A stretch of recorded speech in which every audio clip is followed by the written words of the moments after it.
So my name's Kevlin Henney. I don't need an introduction. Apparently, no, I do. Never make assumptions. I learned actually, funnily enough, at Agile on the Beach. I did a keynote there, which was the 10-year keynote. And my name was on the slides, and it was listed, and I introduced myself. One of the feedback comments from somebody was, I wish he'd introduced himself. Never make assumptions, particularly, people are in all kinds of states. I don't want to say that people are, we all have our moments. Some moments are longer than others. Good morning. We're going to talk about this, and I'm going to make the case for technical excellence, which is, there's a lot of things going on, and so let me pick on a couple of things first of all. Yes, you can find me, you can get in touch with me, you can connect with me. I am everywhere. I've kind of given up keeping track. My parents gave me a sufficiently internet unique name.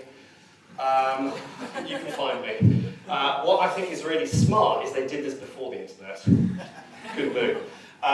Yes, I will confess to the fact that I did Google both of my kids' names before we gave them the names. In other words, first name, last name, is that relatively unique? Yes, was the answer. So, if you haven't had kids yet and you're planning, keep that one in mind. I'm based in Bristol. Work for myself. I'm a consultant, trainer, I run workshops, so if you're interested in stuff, let me know. I deal with code, and I deal with the stuff around code. So I would classify myself broadly as a technologist and software developer in that space. And there are certain things I've noticed over the years, and certain things I've found myself repeating. And they often bear repeating, and there are certain cycles that I've seen. In one sense, this is frustrating, because you say, I've been saying this since... And in another sense, there's a kind of a recognition, as I kind of said before, we are all very human, we all have our moments. Everybody has a very different experience. You arrive at a particular destination, there you are working. The fact that everybody else, the fact that the knowledge to do the work that you're doing already exists, and to do it better already exists, does not mean you have automatic access to it. The observation from William Gibson was, the future is already here, it's just not very evenly distributed. And that is the same for any knowledge. Most of the problems that you are experiencing, whether you are in development, whether you are in marketing, whether you are on one side of a customer relationship or the other, the problems you are experiencing are not unique. Somebody else has already worked out the answer. Our problem is discovering that somebody else, discovering that knowledge, and then being in a position to apply it. And it turns out that that last one is actually surprisingly hard, which is why I have to make the case for technical excellence. So let's talk about this first of all. Just as a general thing, I take a lot of photographs. I do have an Instagram account. My Instagram account is not of my breakfast or my family. It's actually I do photography, and so it's actually stuff that I think is interesting photographs. The reason I'm saying this is because, one, there will be a lot of photographs in here that I have taken, but more importantly, it's weird if you contact me on Instagram with technical questions. There's a kind of a distance. That's not the space I expect to see that in, but occasionally it happens. So let's talk about this. So this is a parcel or package that arrived a number of years ago. And it's now got to the point that I can't actually remember what it was. But I can tell you about the box. Because my wife was prepared to rip it open. I said, no, wait a minute, this is too good an opportunity to miss. Because the cut is in just the right place. And it also, there is a deeper truth to so many accidents. Just around the corner from Agile is fragile. It doesn't take much, and just missed. I've just described most organisations, most Agile adoptions. Yeah, boom, right. Thank you very much. We'll move on to the next tool. Coffee's out there. Okay, so let's actually investigate. I'm not here to sell you a certification. In fact, I have been toying with the idea of starting creating a workshop, an introductory course called Uncertified Agile Development. Because there's a whole circus around this. And yet it's so surprisingly simple. As humans, we have a tendency to complicate things. So, for my definition of Agile, I'm going to refer to the concise Oxford English Dictionary. Because it's concise, and it also reflects usage. And it actually gives a much better definition than you will find. The most books, most journals, most blog posts, and most courses on Agile development. Agile, able to move quickly and easily. Oh, that's cool. And importantly, and this, I don't want to take you back to school here, but it's an adjective. Now, why is that relevant? An adjective describes the property of a thing. It's not a thing, it's a property of a thing.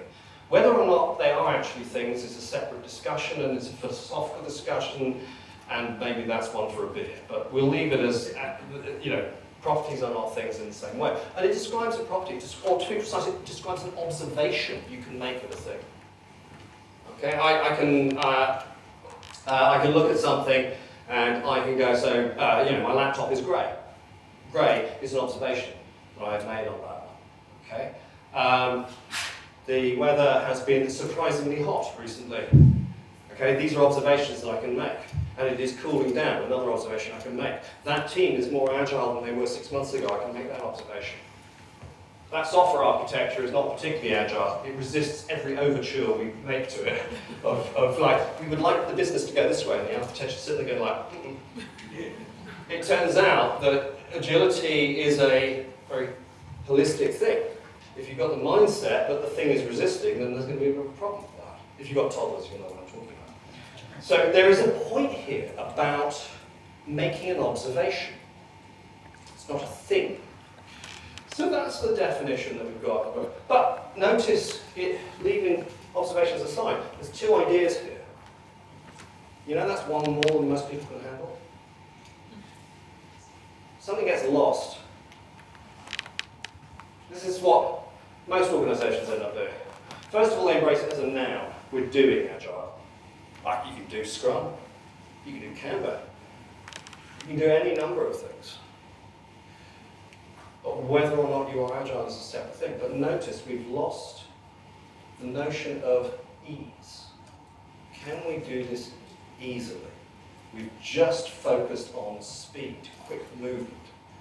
And it turns out that that's actually quite an important element. That's that and there is there for a reason. What I find interesting is that even if you don't consider yourself to be, even if you're not directly connected with software development, the word Agile has jumped the gene pool. It has gone from software into the broader business world. It's, every now and then it's quite bizarre going into different disciplines and different areas of the business world and hearing them using terminology that I know full well. I can trace the origin story, and it's right inside, it's right inside software development. And I saw that term emerge and then escape and take on a whole new life of its own. And agility and agile is one such term. Business agility is a really big deal. People were not using that term before. It came from the software people. So there's a notion here that is quite interesting. The fact that my wife recently went on an agile training. My wife is a project administrator at the University of Bristol in the School of Business. Has nothing to do with software. And she came home one day and said, "Oh, I've just been certified in agile training," and it's just like she knew that was going to be like sticking pins in. She says, "Now I can do your job." It's just like, it's not that simple. But this is what the practice. This is what we've ended up with. In actual practice, people are busier than ever. We've got a lot of busy work. People are exhausted. When we actually start looking at what people are doing in detail, what we find is that people are prioritising their business goals over technical excellence.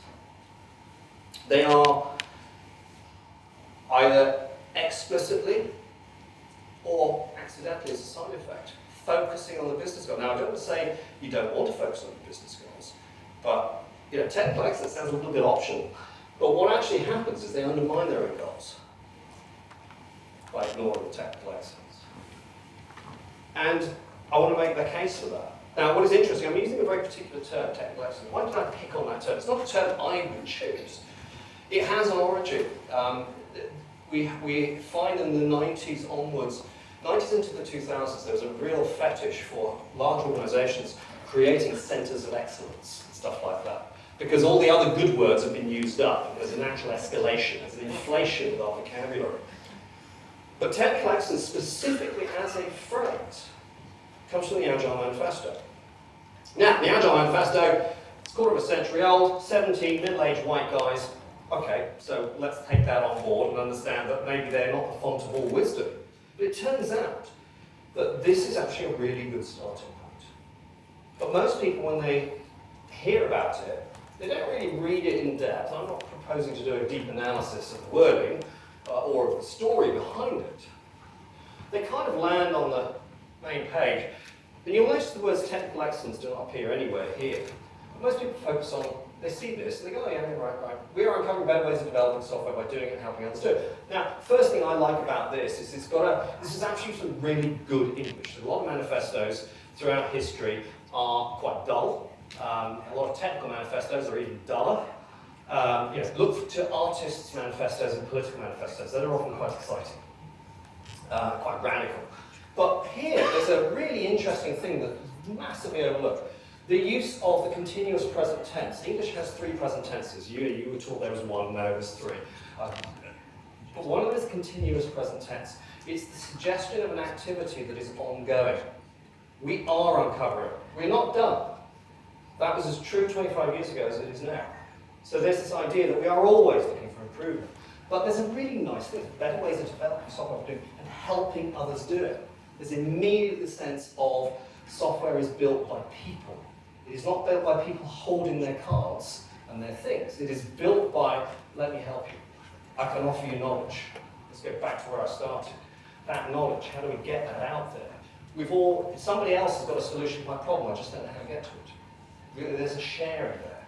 So there's that idea. And I think that's really important. That's a really interesting first sentence. People just skip straight past it. It's got a lot of possibility. Through this work we have come to value. Now, there's a whole load of comparatives here. Individuals and interactions over processes and tools. These days, most organizations value processes and tools over individuals and interactions.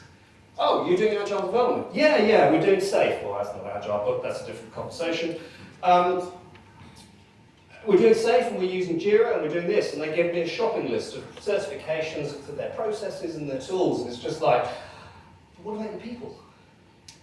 And how are they? What's the general mood of the organisation? Where are people sitting? What's the balance between, are they happy? Have you got a good balance in terms of hybrid work and stuff like that? So people kind of skip this, because this stuff actually turns out to be quite hard. What they do is they kind of go, forget that. Skip that. We're going to prioritise feature work over technical excellence. Now, technical excellence does appear in the manifesto, not on this page, and we're going to come to it. So I want to say, no, that's not actually one of the values. But let's talk about this idea. Features, because obviously features are what we think of when we talk about software, whether we are customers or whether we are developers trying to create this stuff. And when we think about it from that point of view, it's quite obvious, it's kind of self-evident. Features have business value. It's great. So therefore, that's what we should focus on.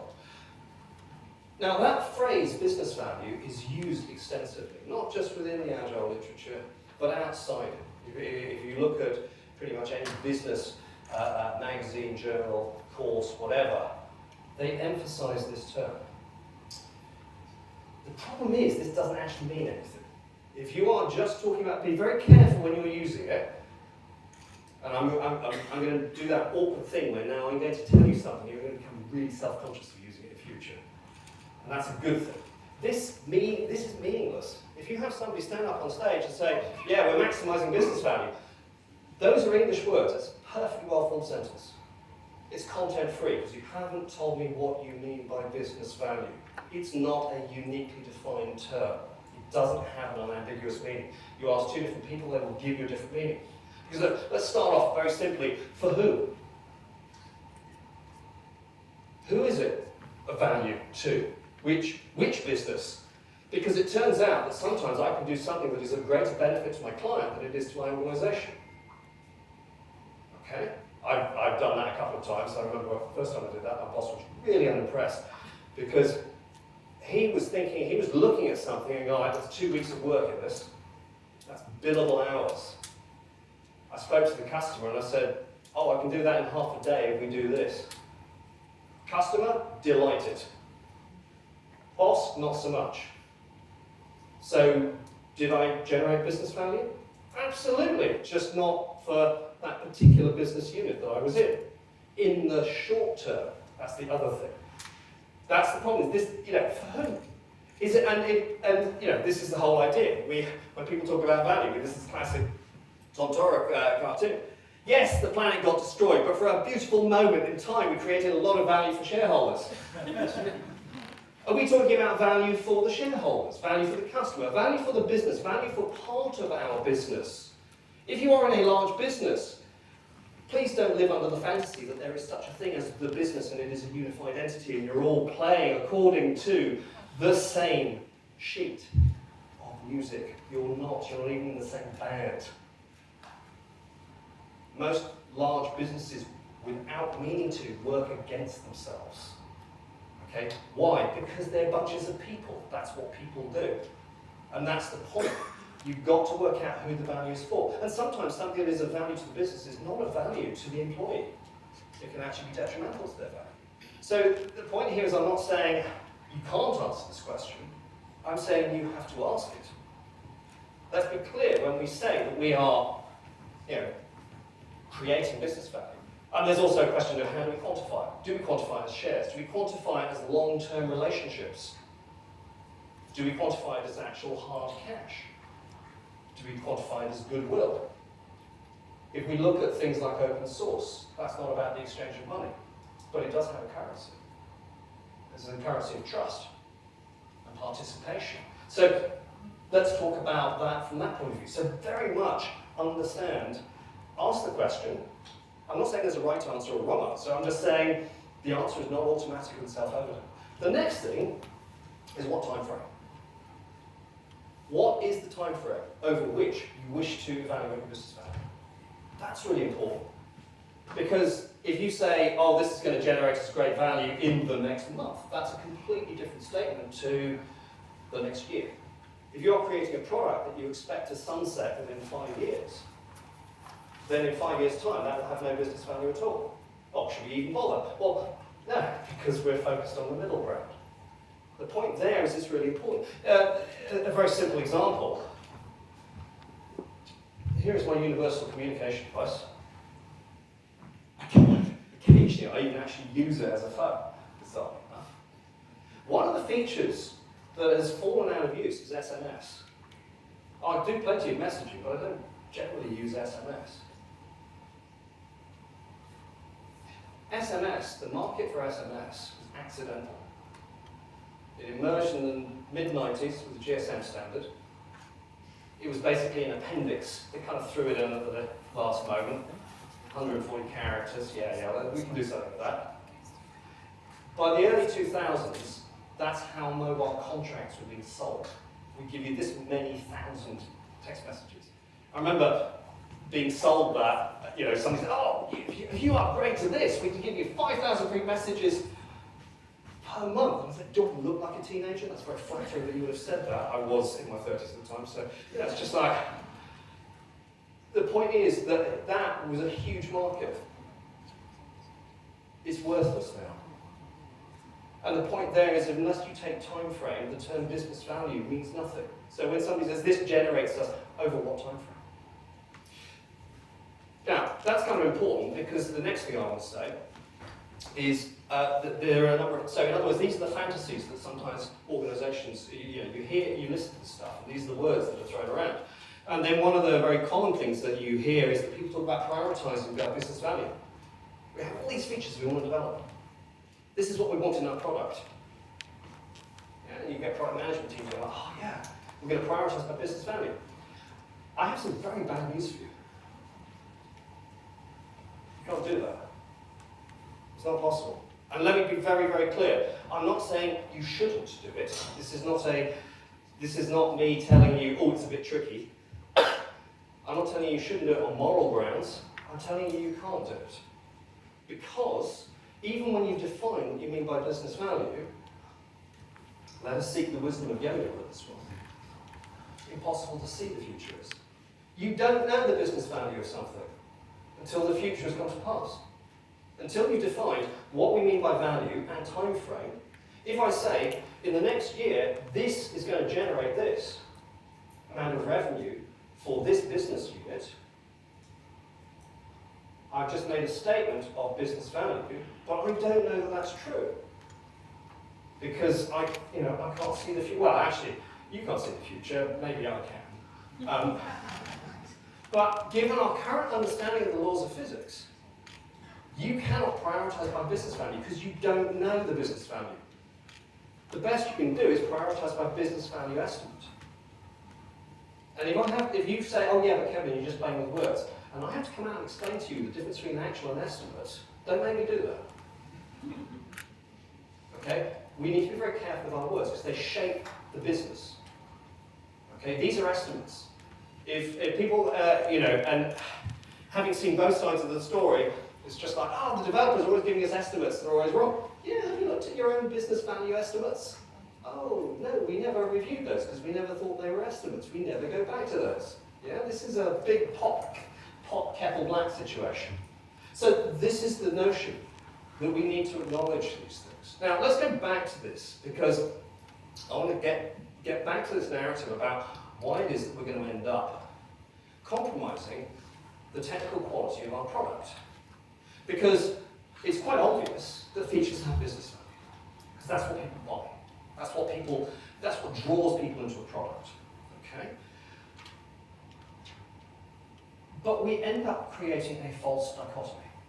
We end up with this narrative. People are, and I hear it from developers, I hear it from managers, they talk about feature work versus technical work, as if somehow these are in some way fundamentally opposite. And they are, they are alternatives, that you have a choice here. That this is like, when I go back this evening, my youngest son's going to be at home, and I'm going to probably, it's Friday, so we'll probably choose a takeaway. Now here's the question. If I give my son the choice, we're going to go for pizza, or are we going to go for Chinese, then that is pretty much an exclusive or situation. But if I say, should we go for pizza and shall we watch some TV? Or shall we watch some TV? That's a false choice, because we're going to do both, because we're multitasking like that. We can eat and watch at the same time. But there is a point here that people seem to believe feature work is somehow different to technical work. When somebody says we're going to work on the technical qualities of the product, we are going to deal with migrating some subsystem from one technology to another, migrating some service from one to another, migrating our database, migrating from one cloud provider to another. Oh, that's just technical work. That's not feature work. So therefore it doesn't have value. This is the biggest lie that we accidentally tell ourselves. A few people say it explicitly, but most people have it implicitly. So I've got some interesting news for you. We don't want to make this choice, which is the one that most people make. We need to recognize this work. Feature work is technical work. It's a subset of it. Because when we are dealing with software, and even if you think of yourself as not dealing with software, most organizations are enabled through software these days. This is 2025. This is how the world works. Features are made of software. They're not made of whiteboards and projections and PowerPoint slides. They're not made of meetings. They're not made of agreements. Those enable the creation of actual features. Those are about the features, but they're not the features. Yeah? It's the difference between the menu and the meal. There's a big one. If you don't know the difference between a menu and a meal, life must be very cheap for you. Okay? And you're thriving on air and solar power. But that's the point. There isn't any, if you are in software development, there isn't any other work. Feature work is a subset of software development. And this is really important. There is no choice here. The choice is whether or not the value is visible in a way that somebody who is non-technical recognizes. And that's a very different statement. So, let's go back to this. I did say the phrase technical excellence occurs within the manifesto, but it doesn't occur on the first page. It turns out there's another page. Most people never get below the fold. and it's kind of important. There's a set of principles. And it's very, very clear. So a number of people sort of say, oh, well, the Agile Manifesto, agility says nothing about technical structure and things like that. Actually, it says quite a few things. For a vague set of values and principles, it's surprisingly precise. Continuous attention to technical excellence and good design enhances agility. There's no ambiguity in the statement. It's not like, we were just kidding. Honestly, yeah, just get the technical excellence, that's what we mean by agility. There's none of that. There's no pass on this. So, what happens? What we do is we simplify ideas. And sometimes we shape them, sometimes we mishear them, sometimes we shape them to our own purposes. And we often don't know what we're doing. Sometimes we pick up a piece of vocabulary and we go with it. Another one that has escaped from software into the broader world is this idea of velocity. And talking about, if you are doing any kind of work, what is the velocity? We're looking at that. There are other words we might also use, throughput, capacity, and other ways of measuring and describing flow. But I'm fascinated by the use of the term velocity. This is particularly used in software. This originally came from extreme programming. It's not come from Scrum. Many people think it came from Scrum. The term, it's not a bad term. But I'm going to be picky. It's not that it's not a good term, it's just that we don't quite use it the way that we should do. Okay? We're in a technical context, so let's be technical. Our job is to be precise and picky and pedantic. Okay? If you've got a thing that's travelling in a direction,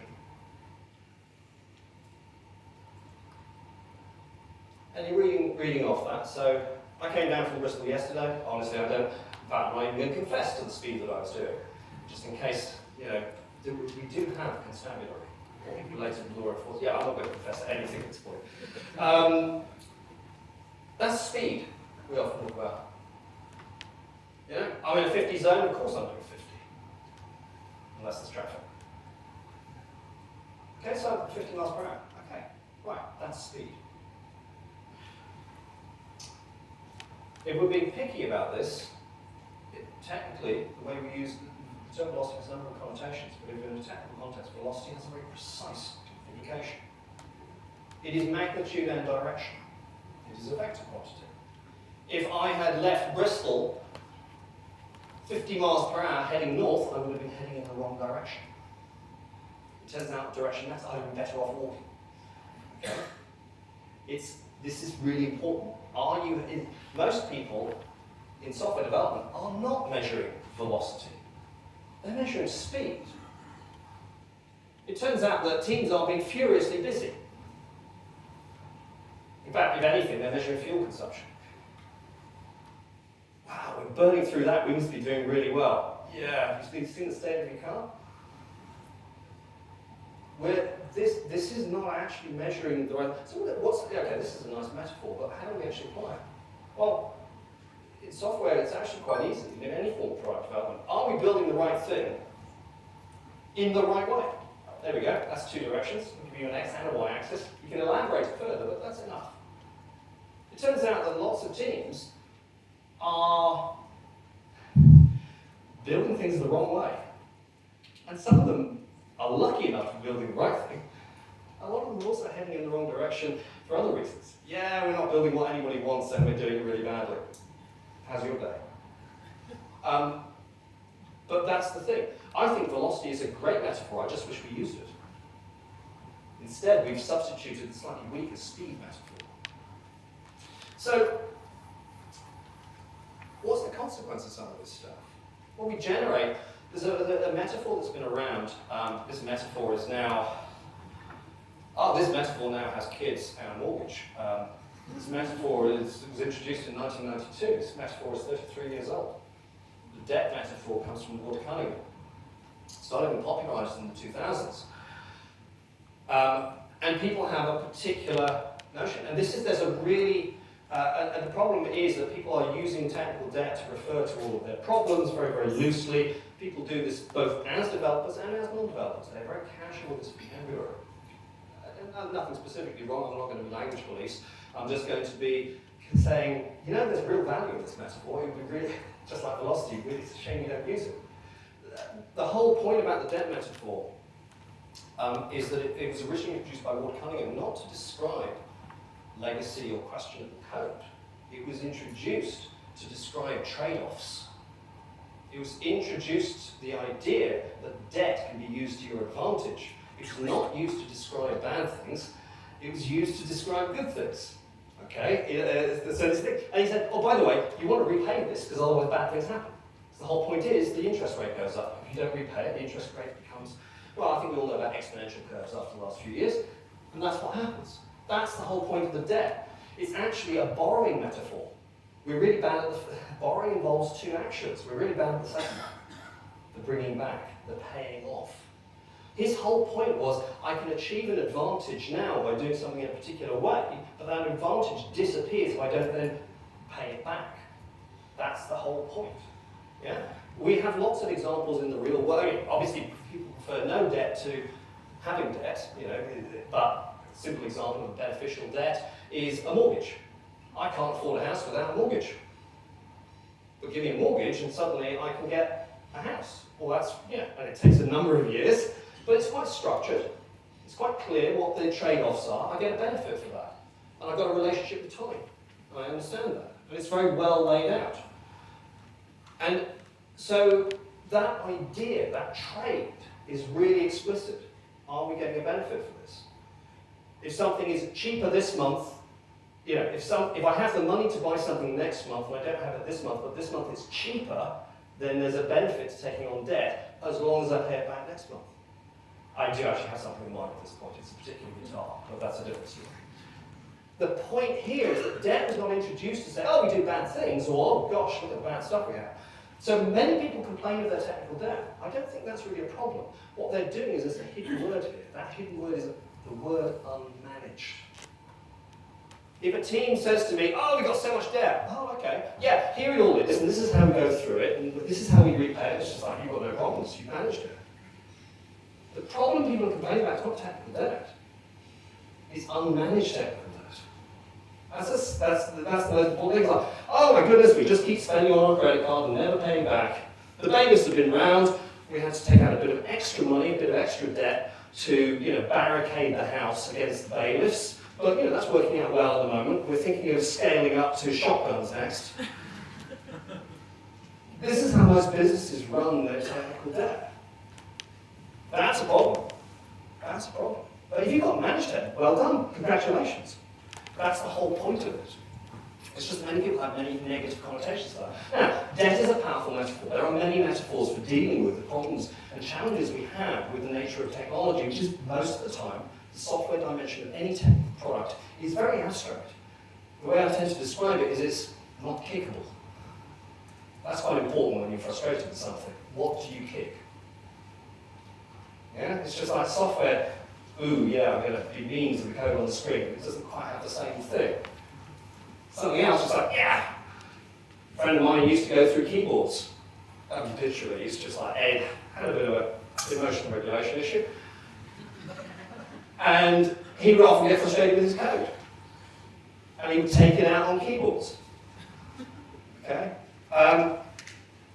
Keyboard throughput is not a measure that I ever thought I would ever encounter, but the point there is that what we struggle with, and one of the reasons we struggle sometimes with the sense of progress in software and estimation, is it's not physical. And that's a big surprise to us, because as human beings we are extremely physical creatures. Everything about our senses is tuned to the physical world. Abstract stuff is quite difficult to quantify. So we're always looking for metaphors and measures to bring something into reality for us. So here we have this idea that debt is a very powerful metaphor because it's widely understood. Most people have an experience of debt. However, most people have a negative experience of debt, so therefore this term has come to mean always negative. But that's not what it really was about. But there are many other metaphors. One of the ones I really like comes from Yvonne Lamb. It's 2021. My theory of tech debt is that housework is the correct metaphor for the thing we call tech debt. But we can't use it because tech has been made up of people who don't do housework or manage housework we've done. Mic drop. I mean, just perfect. And she's absolutely right. Because what we're describing here is the very activity of doing software development, doing product development of any kind. Well, let's stick with the software space. Is that you are going to work with a thing that already exists. And that's the point. Very few things are greenfield projects. There is code that already exists. There is stuff that we have, and now we would like to change it. You're already living in that space.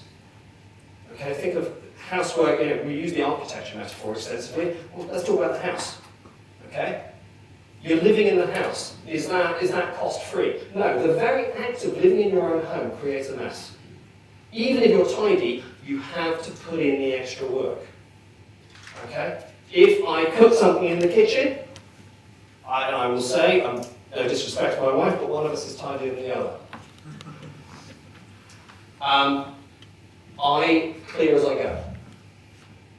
Okay, so by the time I have finished cooking and serving a meal, what needs to be in the dishwasher is already in the dishwasher. But I had to put extra effort into that. And even then, I still have to put the other stuff in the dishwasher after I finished. And that's not because I'm being a bad developer or bad cook or whatever. It's just that's the cost of living there. The very act of being present in a space that is already structured and working within it is that you create a mess. It's not a question of, we're doing a bad job. We're just living. It's as simple as that. Just living in a house requires housework to keep the house in the same state.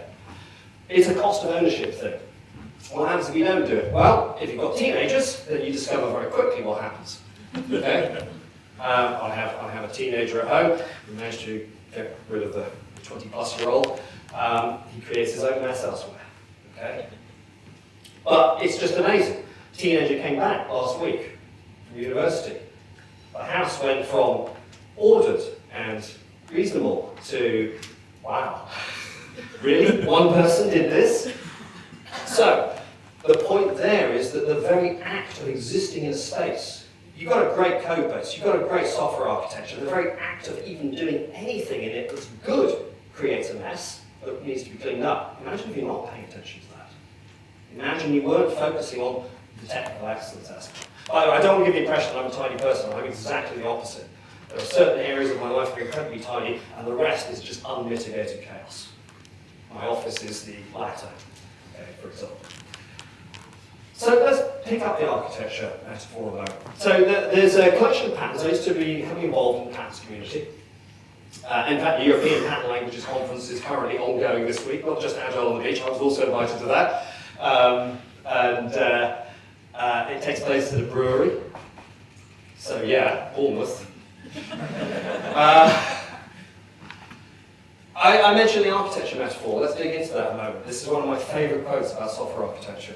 Brian Foote and Joe Yoder, and in fact Brian is at the European Pattern Languages Conference. My favourite quote: if you think good architecture is expensive, try bad architecture. When I do software architecture training and workshops, I always open with this one. Because people say, it takes a bit of effort, Kevlin. Our priorities, we don't have enough time, all of the usual kind of things. And it's just like, and I wonder why you're spending so much time dealing with all of that. I'm not saying it's easy, but I am saying there's a consequence. Your choice is not, is it going to cost? Your choice is, when is it going to cost and how much? It's not, is it? It's a when. There's no if about it. But actually, there's a substitution here, actually, that you can actually use for many things in life. If you think good thing is expensive, try bad thing. Okay? Particularly where that thing is something that takes effort and is non-trivial. If you think good testing is expensive, try bad testing. If you think good security is expensive, try bad security. This is kind of, if you're familiar with Terry Pratchett and Sam Grimes and the Night Watch. If you're not, don't worry about it. But there is a thing called Sam Grimes' boot theory of socioeconomic unfairness. It actually fits into this. This whole idea is that it turns out that these things that we go, that's going to take a bit of effort, you're still going to end up doing it. But you're going to do it reluctantly and in an unstructured fashion and in an ad hoc fashion on a Friday. Last thing. You didn't want to. There's a whole thing here. So, I want to go back to testing that, because there's another thing that I realised a few years ago Yvonne Lamb had this particular perspective, but she's not actually replacing technical debt. She's not really describing an alternative. Housework is not an alternative to technical debt. It is a characterization of a relationship to the activities that need to be done. The thing that we're not very good at is recognizing a distinction between cause and effect. Now, I'm not saying that when people say, oh, we have a technical debt problem, I'm not saying they don't have a technical debt problem. I just want them to use the word unmanaged. That would be helpful. Because that brings attention to you and to everybody. It's just like, oh yeah, it's the fact we're not managing it that's causing the problem. That's the thing. It's not, technical debt didn't just appear overnight by magic. It was not sprinkled into the code base. It happens as a consequence. It's an effect. What was the cause? The cause is actually something very subtle. Technical neglect. So this is a term I coined a few years back, and I found it's getting used a bit more these days. Technical neglect is a very interesting thing because it took years to realise this was actually the problem. And there's a kind of a deeper reason for that. Because what is neglect? And neglect is not a thing, it's the absence of a thing. Physical neglect, emotional neglect, medical neglect. You can't observe something happening and say, oh look, see you're neglecting it. It's the absence of a thing. You know, I can see somebody, oh, you're writing a test. I can see you writing a test. Oh, you're writing really questionable code. I can see you writing questionable code. But I cannot see you neglecting something. It's a harder observation. It's a much more holistic observation. You have to take a step back and go like, what's the thing that's not happening? I'm not looking for a thing that is happening. I'm looking for a thing that is not happening. That is why it is subtle. So it turns out most of the stuff happens because of neglect. Nothing willful. It's not people being, there are some pundits in the industry who say, oh, people are just producing bad code. It's just like, no, I think people are doing the best they can. The issue is not what they are doing, it's what they're not doing sometimes. And this is really easy, particularly when you're super busy or super focused on something else. So let's ask ourselves for a very simple question. If we're going to ask ourselves, if we're asking ourselves what is the cost of anything, let's be clear about it. What effect does technical neglect have on feature development?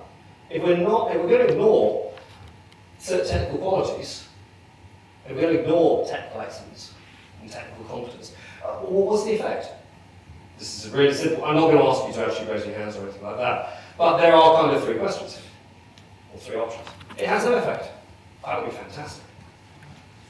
It reduces the cost. That would be even more fantastic.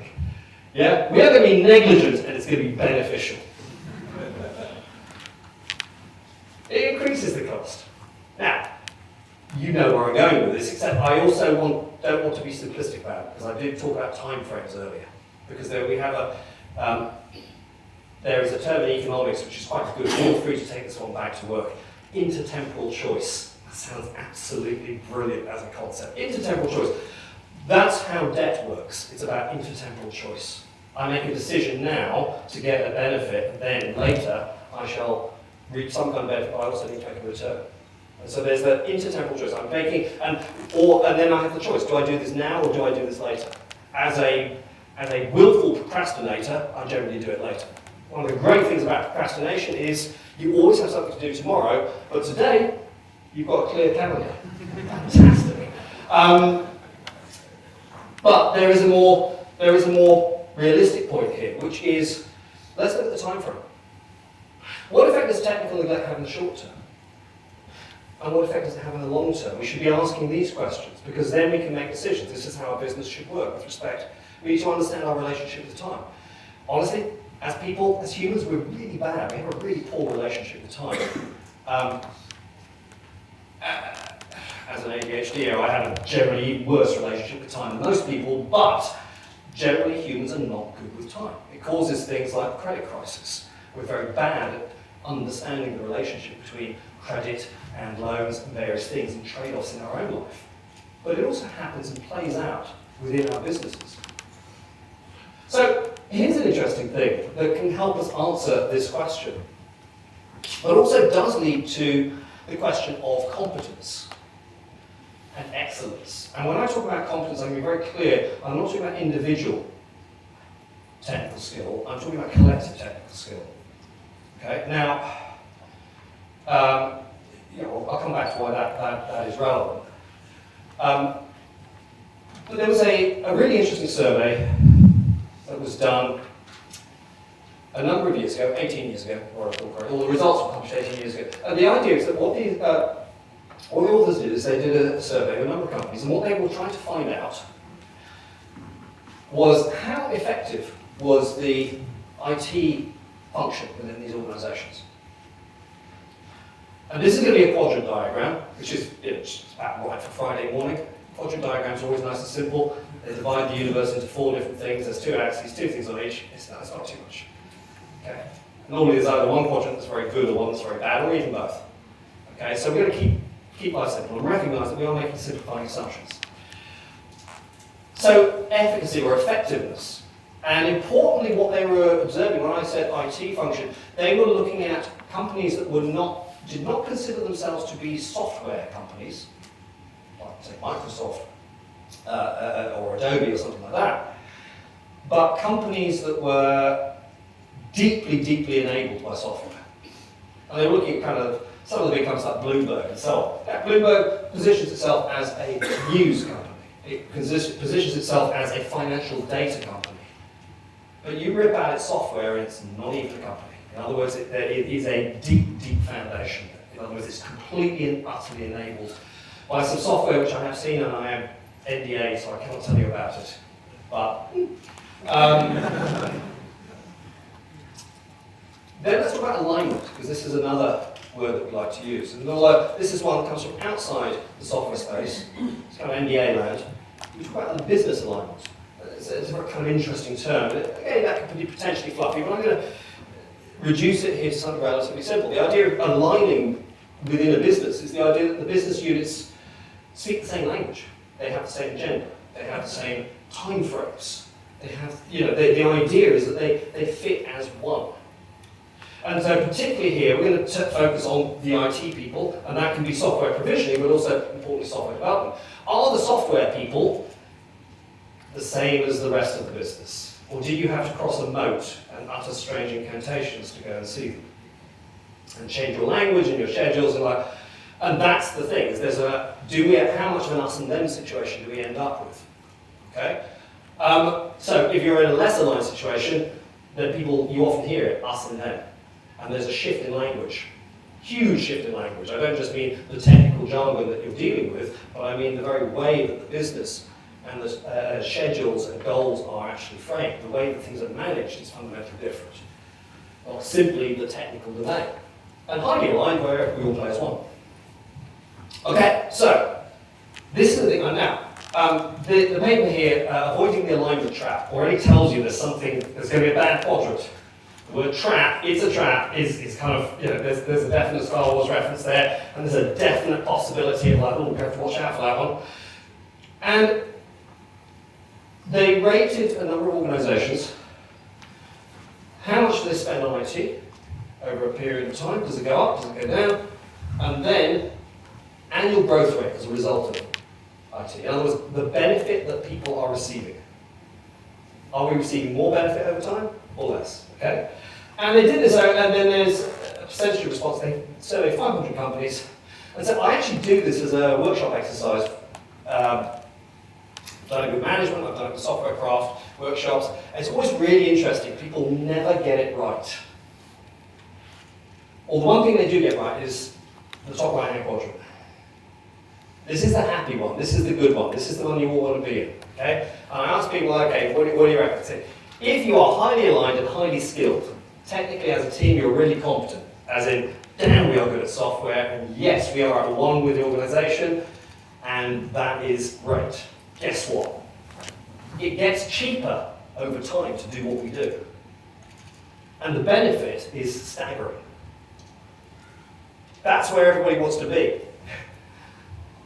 7% of organisations surveyed. Generally, when I ask people, 10% is the lowest estimate anybody's ever given me on that. So I'd say that's the right order of magnitude. But yeah, okay. It turns out the other 3 quadrants have a surprise. This one is surprising. 3/4 of the companies, people often estimate it at around 50%, but it's close to 75%. It's an order of magnitude more than this. If you work for 10 companies in your life,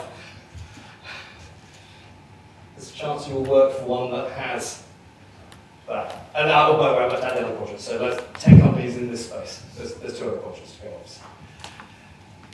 The chances are you go your whole career without ever seeing this. But every now and then you kind of go, oh, you get a glimpse of, oh, that's possible. But the bit that surprises people is not simply the quantity. It's these numbers. Almost everybody said, okay, we're not particularly aligned and we're not particularly good. It turns out it's not that bad. Everybody thinks it's going to be disastrous. But this is not a measure of how competent are our IT people. It turns out we're not really losing money, we're not really gaining money, we're not becoming more expensive, we're not really giving the organisation a great benefit, but we're not a real problem either. But it turns out what people are often fascinated by, how can this be? Well, guess what? It turns out that's not a statement about the relationship of IT to the rest of the organisation. That's a statement about the whole organisation. The organisation is in equilibrium. We're all shit. And there's an equilibrium, yeah, hence the 0%. Yeah, none of this is particularly good. Yeah, go and talk to people in accounts and sales, yeah, they're not very good either. They're all kind of, yeah, not particularly aligned, but not particularly, It's an equilibrium. That's why so many, it's kind of like stuff rolls downhill. There it is, that's the bottom of the hill. That is the overwhelming majority. And it's not really that bad, it's a stasis. I'm not saying it's great, but it's not as bad as people think it is. But it also tells you it's this huge attractor why we end up there. This is the one that really surprises people. The alignment trap.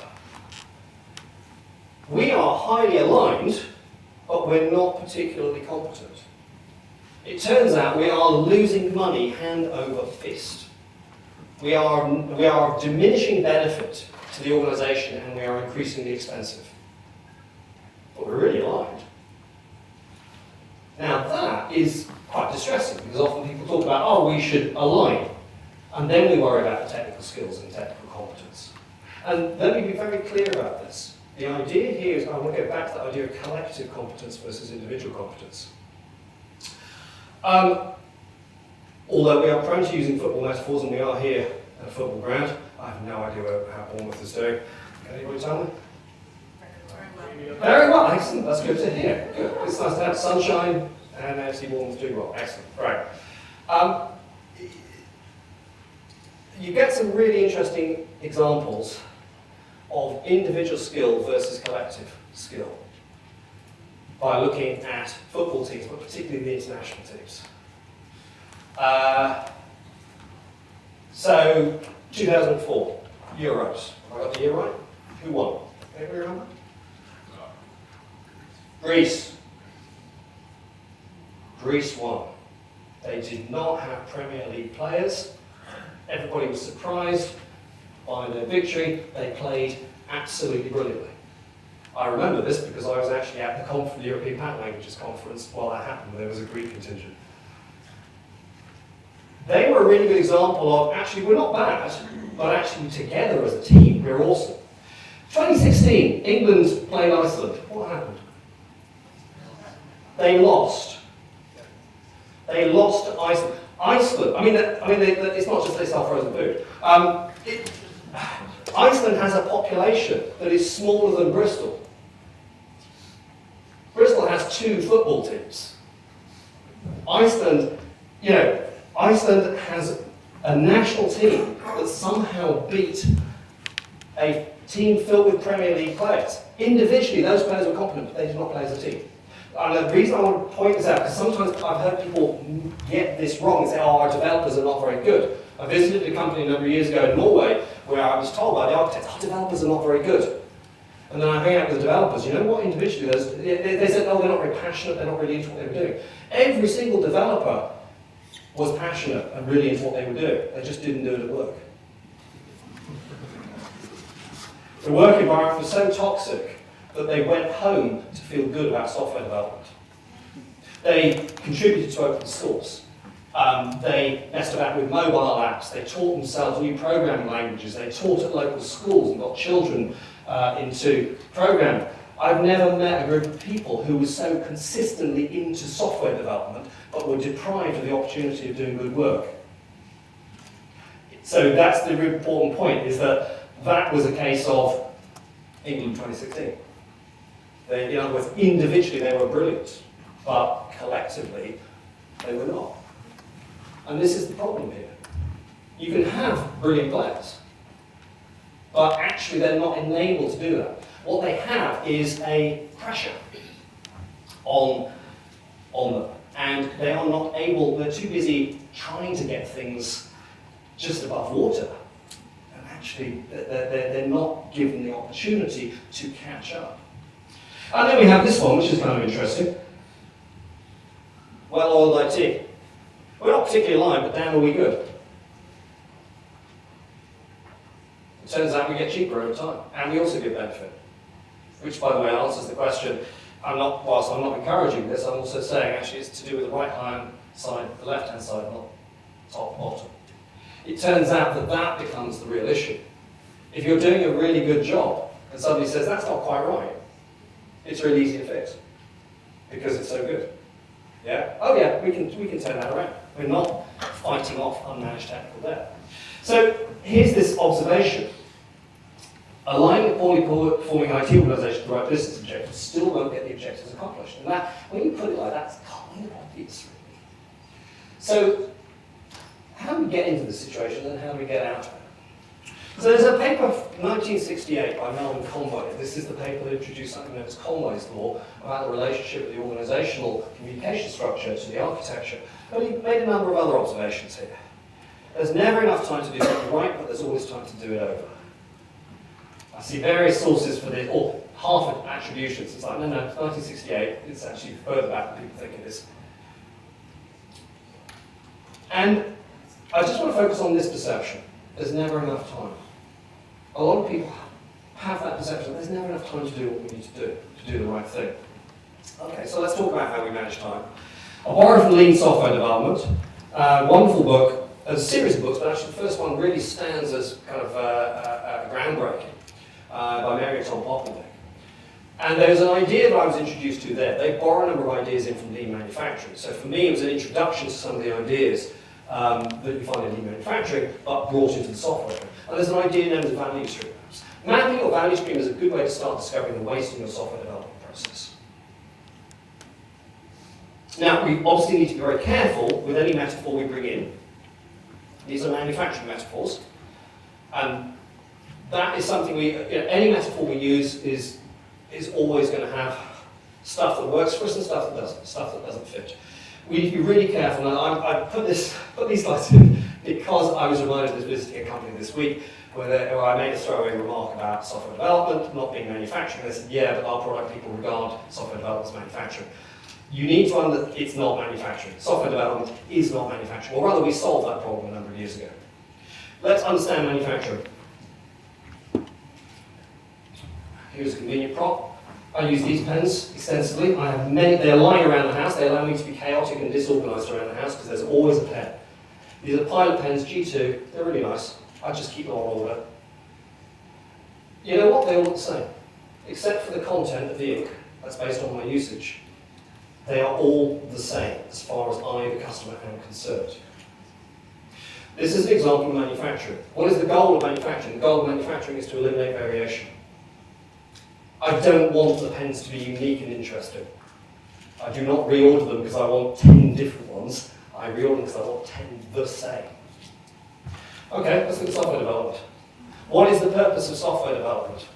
The purpose of software development is the exact opposite of manufacturing. It is to introduce variation.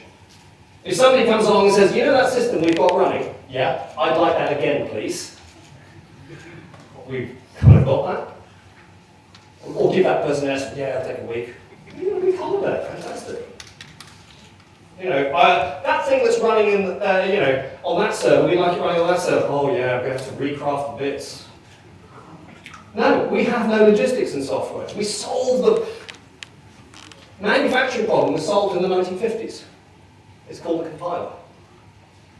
And we've only got better at it. We create ever more sophisticated build systems. We eliminate variation on all of those things.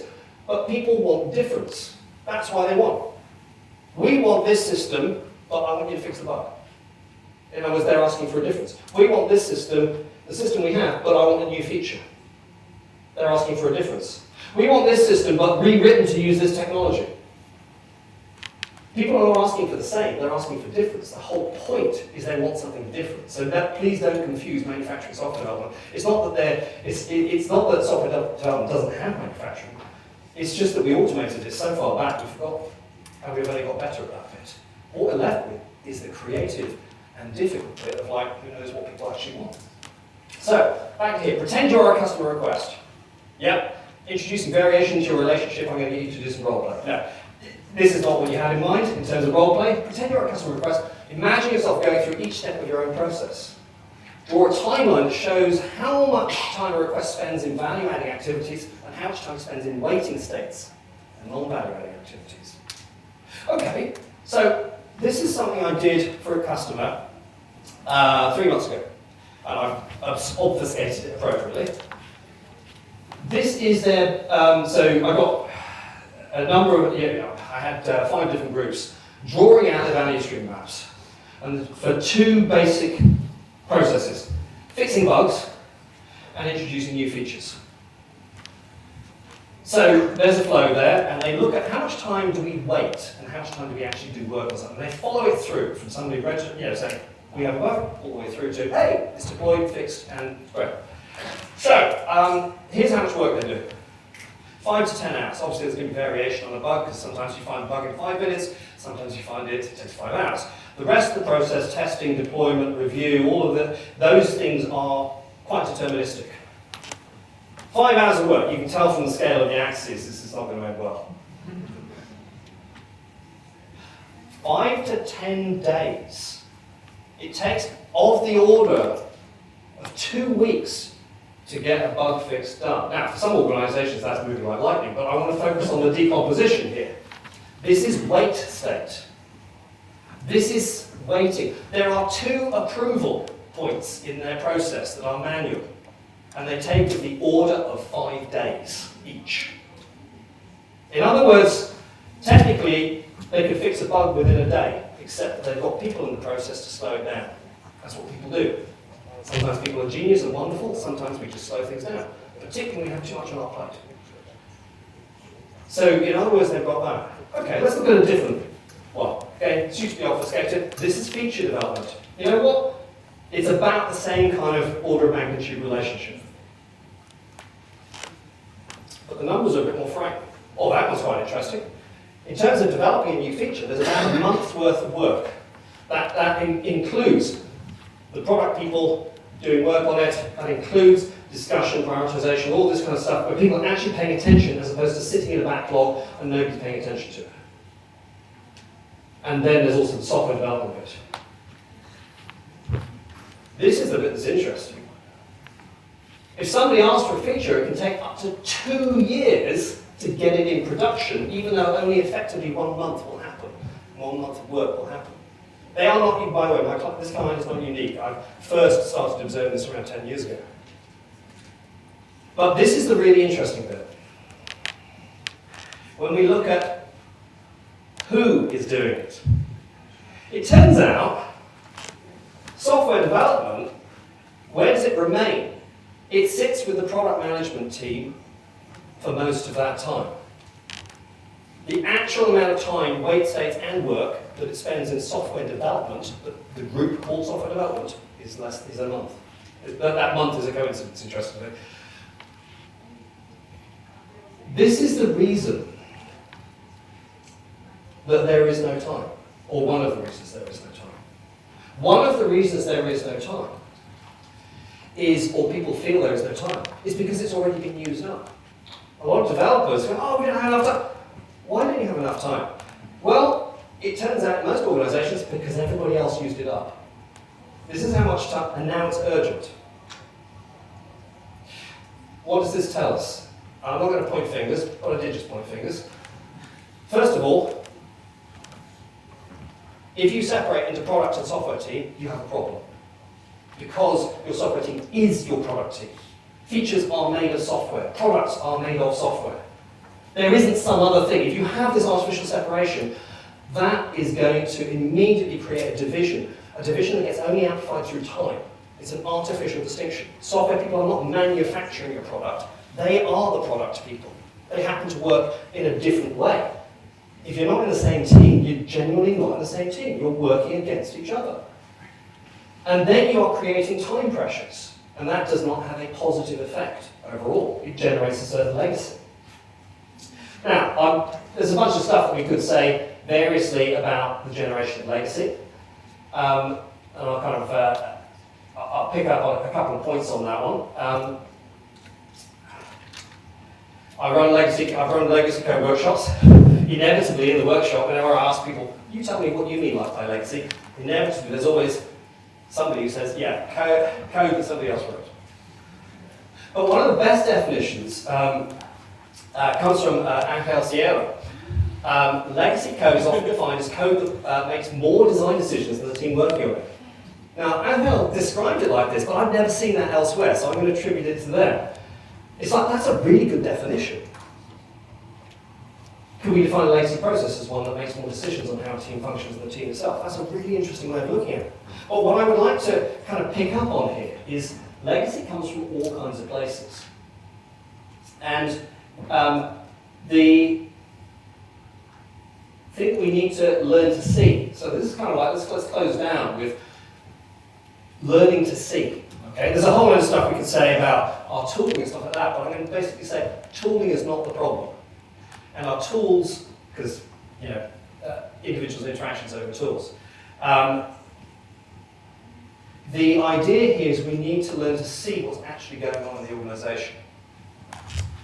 John Seddon, not a software guy, had this observation. Value demand represents the demands customers make for the things they want, things that are values to them. This is demand in the kind of economic sense of supply and demand. Literally, why am I doing this work?